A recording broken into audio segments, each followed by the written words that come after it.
En el año 2014 yo era jefe de la comisaría en Rosario. Sí. Una persona que se llamaba Franco Casco, que fue detenida en el marco de funciones propias de la Policía de Seguridad.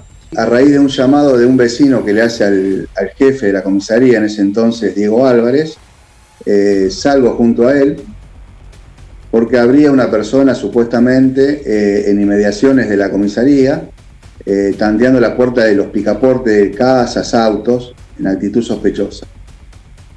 Bueno, salimos, observamos ahí a pocas cuadras de la comisaría a una persona y bueno, se procede a la demora. Esta persona se resiste en ese momento, le colocamos las esposas de seguridad luego de haber forcejeado unos instantes, se lo sube al móvil, se lo lleva hasta la comisaría. Por esta persona es llevada a la dependencia. Franco Casco no era de Rosario, sino que era oriundo de Florencio Varela. Es llevado a la seccional policial y se hace un trámite que es de rigor, que es consultar con el fiscal, ponerlo en conocimiento de que una situación que se había generado, de que se había tenido esta persona y más. El fiscal, que es el doctor Álvaro Campos, que diría juez, dicta una serie de medidas que se llevan adelante y el mismo día, a las 22 horas, Franco Casco recupera la libertad y es más, firma el acta de libertad. El procedimiento en sí fue un día 7 y yo estuve de guardia un día 6, o sea, el día anterior. Yo jamás tuve contacto con Franco, con Casco, jamás lo crucé. Y ellos armaron, digamos, toda una narrativa para que encuadre, digamos, el delito en una desaparición forzada de persona. Este muchacho fue ingresado día anterior a la comisaría. ¿Y hay testigos ¿Todo que eso? dicen que entró antes? ¿Hay algo? No, no hay nada. No hay nada.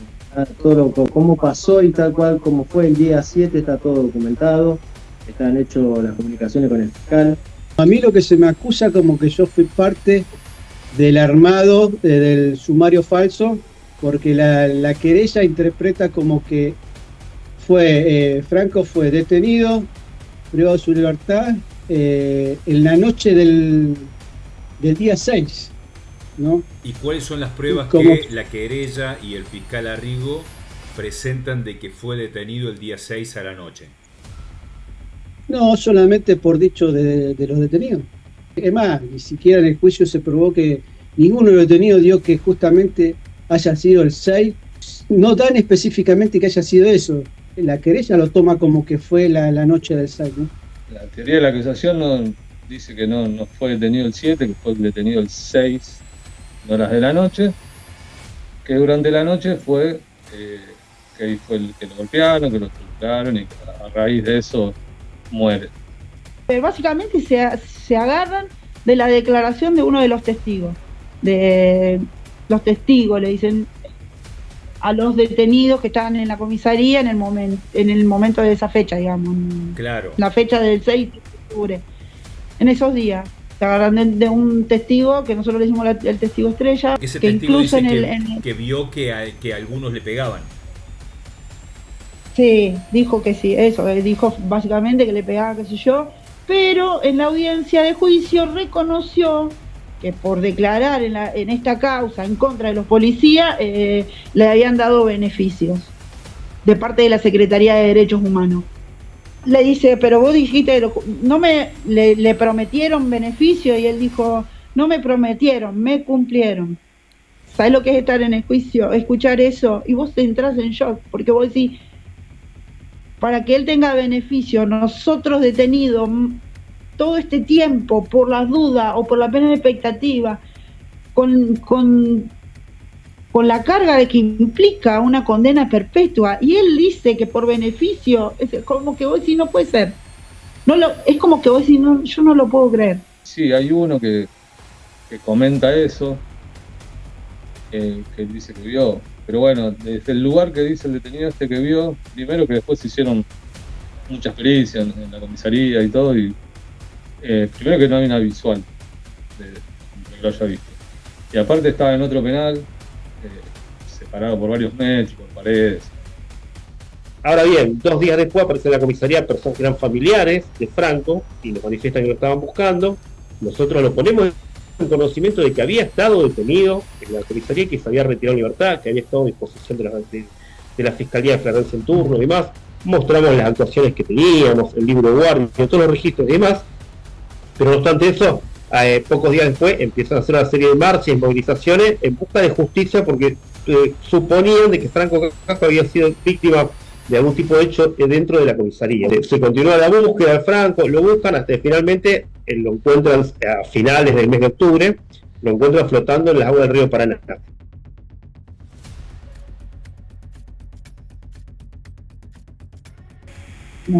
Somos acusados formalmente en el año 2017, que es el momento de la detención. Nosotros, de todas maneras, 15 días antes vimos en una publicación del diario que teníamos captura y que estábamos siendo buscados. No era cierto. Bueno, nos detuvieron el 4 de septiembre del año, ya te digo, del año 2017. Nada. Uno cree siendo inocente, bueno, salgo al otro día, no pasó. Yo estuve detenida casi 6 años. Estuve detenida en Gendarmería, en Ezeiza y aparte en arresto domiciliario, porque tenía tengo dos nenas menores. Me duele mucho porque yo en este transcurso perdí a mi madre. No la pude despedir y es un dolor que tengo todavía en lo profundo, digamos. Pero bueno, muy doloroso. No se lo deseo a nadie. ¿Estabas en un establecimiento de una fuerza o en una cárcel? En una cárcel federal. Principalmente, uno donde más le duele, por lo menos en mi caso, fue con los chicos. Yo tengo 2 hijos. En ese momento tenían 4, el más chico 2, y bueno, te revoluciona, te cambia toda tu vida. Mi mujer se tuvo que quedar sola con los 2 chicos, si bien por suerte tener una familia atrás que apoyó y estuvieron, lo tenés que ir viviendo medio día a día. Aparte nosotros siempre con incertidumbre de no saber hasta cuándo. Estuve detenido, bueno, de ahí, o sea, me detienen un día y al otro día me hacen el traslado a la unidad 28 de Buenos Aires, que es una unidad no es una unidad, es un centro de tránsito. Ahí estuve 22 días, ahí es donde, digamos, pierdo la comunicación con mi familia, que Sí, que no sabían dónde estaba, que bueno. Se lo acusaban de algo, de una mentira. Mal, nos destruyó a todo como hermano, bueno, toda mi familia, mis sobrinas. Tengo 3 hijos, sí. Agustín, que tiene 22, Juana, que cumplió 15 este viernes pasado, y Catalina, que tiene 12 años.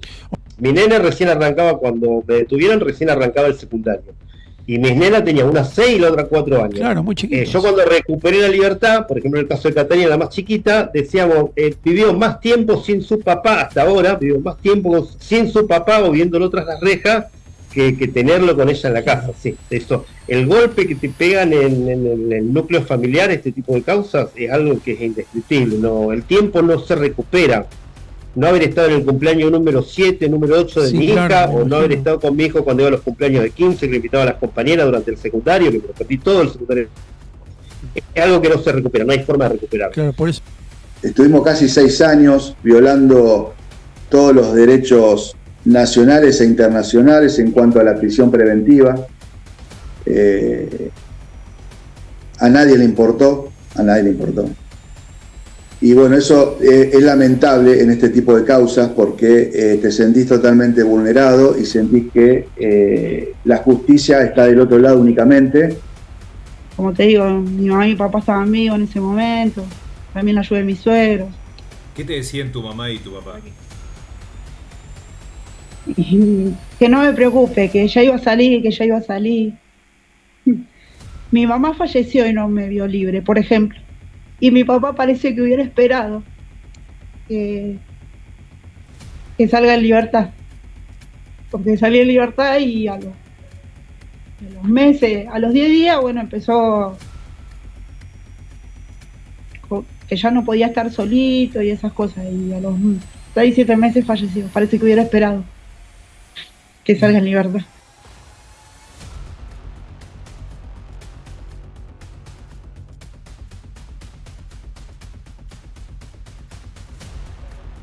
No quiero hablar más de los medios porque vos nos estás dando una oportunidad, pero por ejemplo en Rosario se nos cerraron muchas puertas por parte de mi familia cuando quiso hablar en medios de comunicación.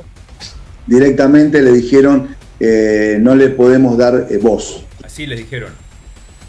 Así, directamente. Y eso fue muy lamentable porque vos escuchabas únicamente la otra parte que de forma, digamos, desgarradora ilustraban una historia que yo creo que ni en la peor película de terror te la pueden decir. Fue aterrador escuchar a estas personas cómo engañaron también, porque yo lamento mucho lo de la familia de Franco Casco, que lo hayan engañado de esa forma y no se haya realizado otro tipo de investigación, buscar testigos. Siempre fuimos nosotros el centro de atención. O sea, y eso es lamentable. Porque hay periodistas en Rosario que les dijeron que no podían entrevistar a los acusados y mostrar la versión de los acusados. No le podíamos dar la voz directamente. No nos permitían hablar a nuestros familiares. Sí, la otra parte, daban entrevistas exclusivas, se los escuchaba. Y esto fue también agravando de alguna forma el relato en el Poder Judicial y cuando arrancó el juicio prácticamente estábamos condenados por tanta publicidad que se dio tanto en medios periodísticos como en diarios y en diferentes medios acá de Rosario. Con esta experiencia, ¿cuál sentís vos que es la influencia que tienen los medios de comunicación cuando van mostrando una historia y van señalando a alguien como acusado mucho tiempo, en este caso ustedes? Y la injerencia de los medios yo creo que es muy fuerte. Es prácticamente un 90% en un Poder Judicial.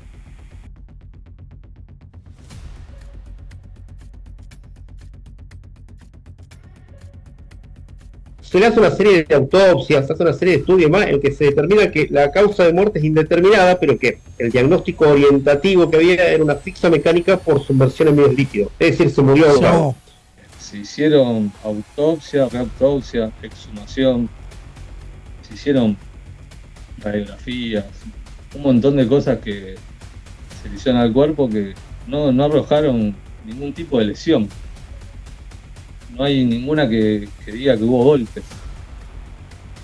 Ya en principio, para la acusación, él se muere producto de los golpes, de la golpiza que recibió esa noche. Y no hay ningún tipo de golpe que se haya quedado de manifiesto en todos los estudios. Yo particularmente, como jefe de la comisaría, estuve casi 6 años detenido, afrontamos un juicio que duró aproximadamente 1 año y medio, y cuando terminó ese juicio fuimos absueltos por el tribunal, absueltos de culpa y cargo, ni siquiera por el beneficio de la búsqueda. Absolver a Diego José Álvarez, Fernando Sebastián Blanco, Cecilia Ruth Elizabeth Contino, César Daniel Acosta, Enrico Nicolás Llano La Rocha, Cintia Débora Greiner, Marcelo Alberto Guerrero, en orden a los delitos por los cuales fueron acusados. Pasamos por todas las emociones, ¿no? De la risa al llanto, del llanto a la risa y ahí al festejo. Y si bien en el juicio nosotros revertimos todo, se demostró realmente que por eso el tribunal, por la alta mayoría, nos dio la absolución. Teníamos esa tranquilidad, pero ese miedo también a la vez de que depende de 3 personas que uno se dio cuenta, como cualquiera que lo presenció al juicio, que nosotros demostramos nuestra inocencia, ¿no? Y que, bueno, pero dependíamos de 3 personas que no sabíamos que si era en base a las pruebas lo que se demostró, sí, teníamos la tranquilidad, 100%.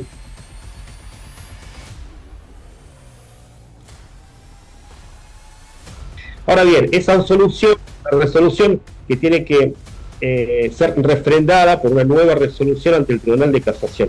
Y acá es donde Arrigo, después de haber atravesado 1 año y medio de juicio, es donde se presenta en casación y presenta un escrito no aportando nuevas pruebas, porque ya no había pruebas para aportar y aparte el juicio había sido terminado, pero sí poniendo en conocimiento del Tribunal de Casación de una serie de elementos sobre los cuales directamente va distorsionándolos o va mintiendo incluso en algunos de esos elementos, con lo cual logra que Casación anule la sentencia del Tribunal Federal de Rosario y le solicita que dicte una nueva sentencia. Ahora bien, el fiscal era su derecho presentar un recurso. Lo que no es derecho del fiscal y lo que no puede hacer, y es lo que yo denuncio, es mentir lisa y llanamente. Presentar nuevas hipótesis donde me colocan en lugares donde yo nunca estuve, o realizando tareas, por ejemplo, que yo no las realicé, que durante el juicio quedó perfectamente demostrado, o presentando la palabra de algunos testigos diciendo el testigo dijo esto y en realidad había dicho algo totalmente claro. Hay un video que nosotros preparamos con 5 casos puntuales en los que el fiscal miente, y en ese video dura 2 minutos solamente, se pone lo que declaró el testigo y lo que dijo Arrigo después de que estaba totalmente en contra de lo que el testigo. Por ejemplo, una testigo, la alférez Noelia López, le preguntan en este calabozo, por ejemplo, si se limpia, se siguen detectando muestras de sangre, y la alférez dijo, no, se han hecho pruebas que aún con lavandino no puede lavar, si hay sangre y demás, que sigue dando positivo al reactivo. Y el doctor Arrigo, cuando fue a casación, dijo lo contrario, dijo, no, ella dijo que no, que aunque se limpiara, eso desaparecía, y dijo todo lo contrario. Por su parte, el primer alférez Noelia López, que declaró como testigo, explicó que las manchas de sangre pueden ser borradas para que dé negativo el examen de luminol. ¿Y la mancha de sangre puede ser borrada? Y que dé reacción negativo al luminol, sí. Hay estudios que comprueban que con concentraciones muy bajas, hasta inclusive han hecho limpieza con lavandina y todavía sigue dando positivo. Los familiares de la víctima, Ramón Casco, Elsa Godoy, Roque María Casco, fueron en reiteradas ocasiones a la comisaría séptima a solicitar información y obtuvieron respuestas evasivas e información falsa. ¿Cómo se entera? ¿Cuándo se entera que Franco había estado en la séptima? Porque fue a la séptima usted en esas tantas veces que fue, o se enteró por otro lado. No. Me enteré cuando fuimos con Elsa, los dos, y que lo dijo el mismo comisario. Bien, en la séptima. Álvarez, al declarar el juicio, no pudo precisar la frecuencia de detenciones por doble A. Puedo contestarle con certeza, después de haber efectuado una compulsa del libro memorándum de guardia de la comisaría, cuántas personas fueron trasladadas durante el mes de octubre. Esto explica que hayan mandado a Irusta a limpiar el transitorio el día siguiente del ocurrido del Casco. ¿Quién decía, bueno, hoy se limpia el calabozo? No, nosotros le pedíamos. Ah. Cuando se sentía olor a orina, así, vio feo, le decíamos, está por entrar la familia, dejarnos limpiar que hay un olor feo, ¿viste? Como consecuencia de la violencia recibida, Franco Casco murió por asfixia en las instalaciones de la comisaría séptima, tal como lo explicó la doctora Kramer en esta audiencia. De la compresión antebraquial, que produce el desmayo, muerte, estimó entre 5 y 7 minutos. ¿Le consta que esto haya ocurrido con Franco Casco? No, estaba hablando de cuestiones de generalidades. Que como decía el doctor Martín Gesino, que es el defensor público acá en Rosario y que fue el que asistió a algunas personas que no tenían abogado, es una excelente defensa, él decía, esta en realidad para el doctor Arrigo era una causa regalada. A ver, una persona que estuvo en la comisaría detenida, que se va y que después aparece muerto, vos tenés, todos los imputados, todos los policías son culpables, una causa la tenés que ganar, y sin embargo la perdió, porque la prueba era arrolladora, demostrando nuestra inocencia. Claro. Probablemente lo ha tomado como algo personal y ese es el motivo por el cual se presenta, y ya inclusive fuera de las mentiras que se dijeron en el expediente, inventa nuevas mentiras que lleva y que convence al Tribunal de Casación, lamentablemente, que está ignorando todo lo que se desarrolló durante el juicio. Nunca buscó la verdad, nunca le interesó escucharnos, nunca le interesó ver una prueba. En este caso queda claro que él no está queriendo ver la verdad porque contradice a la teoría que él viene sosteniendo. Se ensañó. Nosotros como que vio una derrota, se sintió derrotado por la verdad, porque fue solamente eso. Nosotros fuimos con la verdad y demostramos con pruebas lo que decíamos. Me decepcioné del fiscal Arrigo. Sí. Porque Sí, porque habíamos leído que había hecho justicia en un montón de causas, qué sé yo, y con nosotros no pasó.